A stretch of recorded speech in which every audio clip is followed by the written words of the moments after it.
Hello, everyone. Welcome back. Good morning. I'm Steve. And I'm Scott. And we are in the backyard. We are Backyard Musings, People's Republic of California.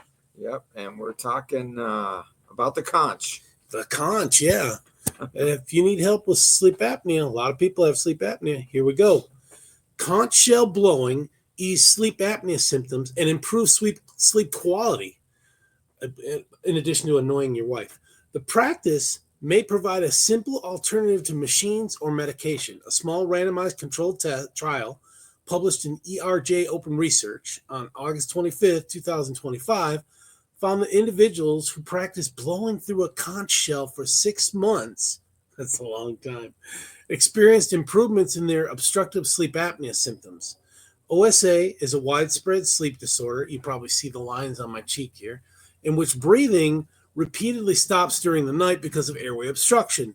It is linked to loud snoring, poor quality sleep, and excessive tiredness during the day, and it raises the risk of high blood pressure, cardiovascular disease, and stroke.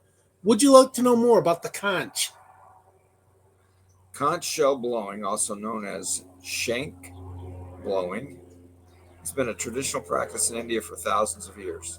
A study revealed that people with moderate OSA who engaged in shank blowing reported better sleep, greater alertness during the day, and fewer nighttime breathing disruptions. According to the researchers, this practice may represent a simple, affordable approach to easing symptoms without relying on medication or medical devices. Yeah, so you're seeing on your screen a guru that's demonstrating how to blow the conch, real live one. The research was led by Dr. Krishna K. Sharma at the Eternal Heart Care Center and Research Institute in Jaipur, India. He explained, I didn't know that was a sound like a girl. He explained, quote, the standard treatment for OSA is a continuous positive airway pressure machine, or CPAP, which prevents airway collapse by delivering air through a face mask during sleep. Although highly effective, many patients find it uncomfortable and have difficulty using it consistently. This is a quote. In my clinical practice, several patients reported feeling more refreshed and noticing fewer symptoms after regularly engaging in shank blowing? Yeah, shank. Yeah. Okay. A traditional yoga breathing technique that involves exhaling into a conch shell.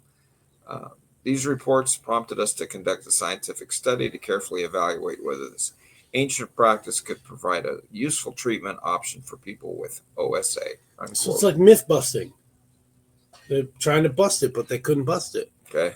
The trial enrolled 30 individuals with moderate OSA aged 19 to 65 who were evaluated at the Eternal Heart Care Center and Research Institute between May 2022 and January 2024. Participants underwent polysomnography, insomnia, right? A test that records sleep activity throughout the night and completed assessments about their sleep quality and daytime sleepiness. Participants were randomly assigned to one of two groups. 16 individuals were trained to practice blowing through a conch shell, while 14 were instructed in a deep breathing exercise. Each polysomnography person received a traditional shank commonly used in yoga practices. Ooh. Had no idea. And was taught the technique in person at the clinic by a member of the study team before beginning at-home sessions. They were asked to practice for at least 15 minutes a day, 5 days a week. After 6 months of consistent practice, all participants were reassessed. Okay, we're going to find out the results. Let's advance it to the dude, one of the researchers demonstrating. You can see he's got his right hand inside the conch and his left hand holding like a harmonica almost. So you got to have a conch big enough for your hand. Yes. Okay. Yeah. Yep. That's what it looks like. Those are like those look like the shells that the Polynesian folks blow before they have their feast. Oh, the feast. Okay. Yeah, before they eat. Okay. Yeah. That's they bring the pig out of the pit. Bing. Yeah, the pig or the goat out of the pit and begin to let's eat. Growing up in my neighborhood, there was a family had 10 kids, and they had a bell that they would ring to get the kids to all come back in for dinner. Oh, it was pretty cool. The results showed clear differences between the two groups. Those who practice shank blowing reported feeling 34% less sleepy during the day. That's a big number. How do you calculate that? I don't know. That's a big number. Yeah. Experienced better overall sleep and had 4 to 5 fewer nightly sleep apnea episodes, pauses in breathing during sleep, on average, compared with the deep breathing group. They also maintained higher nighttime blood oxygen levels.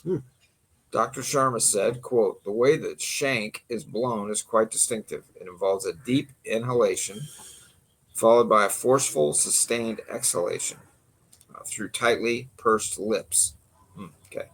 This action creates strong vibrations and airflow resistance, which likely strengthens the muscles of the airway, including the throat and soft palate, areas that often collapse during sleep in people with OSA. The shank's unique spiraling structure may also contribute to specific acoustics and mechanical effects that further simulate and tone these muscles." So apparently, you can't go out and just manufacture one of these conches.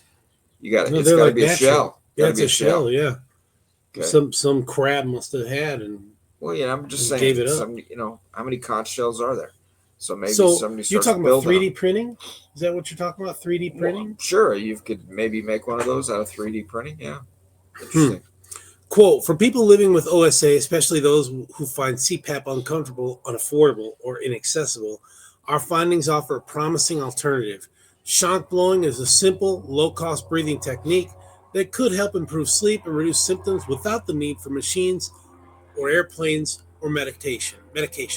Another quote, "This is a small study, but we are now planning a larger trial involving several hospitals.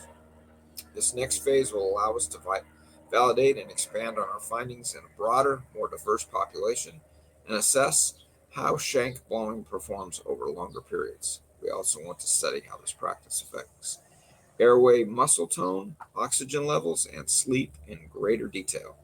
We're particularly interested in comparing shank blowing with standard treatments like CPAP and examining its potential help in more severe forms of OSA."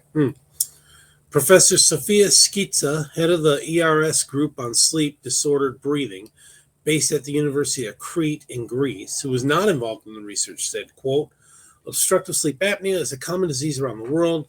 We know that OSA patients have poor quality of sleep and higher risks of high blood pressure, strokes, and heart disease. A proportion of patients experience sleepiness during the day. While CPAP and other treatments are available based on careful diagnosis of disease severity, there is still a need for new treatments." Well, would you attempt that? Would you blow on a shank? Yes, give me one. Give me a conch and I'll do it. I mean, you would do that as opposed to some of the other methods you used? Well, in addition to. I would do it in addition to.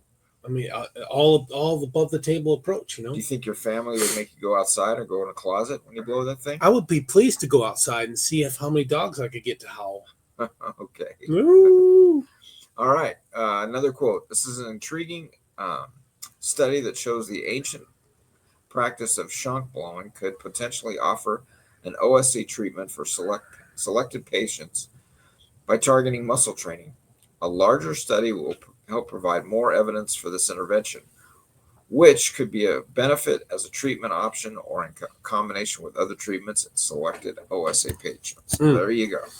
There it is. So, Well, if you try this, let us know how it goes. Now, is there a medical, like an operational help for this thing? Can you go in and have something done to your nose or your sinuses or whatever? Well, I had a rhinoplasty to try and help deviated septum, and that helped. Correcting the deviated septum helped a lot. Breathing. And how was that?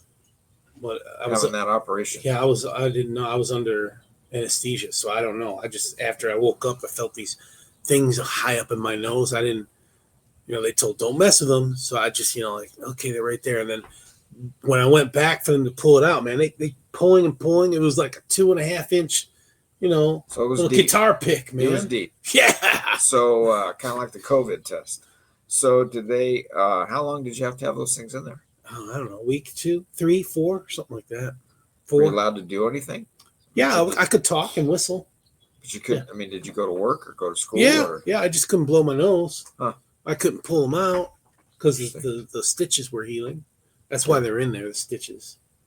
I remember what happened to some dental work, and they told me that was the worst thing. They told me you can't blow your nose. I'm going, are you kidding me? Yeah, can't blow your nose. I didn't get those stitches because I'm a snitch either. It's just part of the surgery. Yeah. We understand. Yeah. All right, folks. Thanks for joining us. We'll catch you in the afternoon. Take care, everyone. Thanks.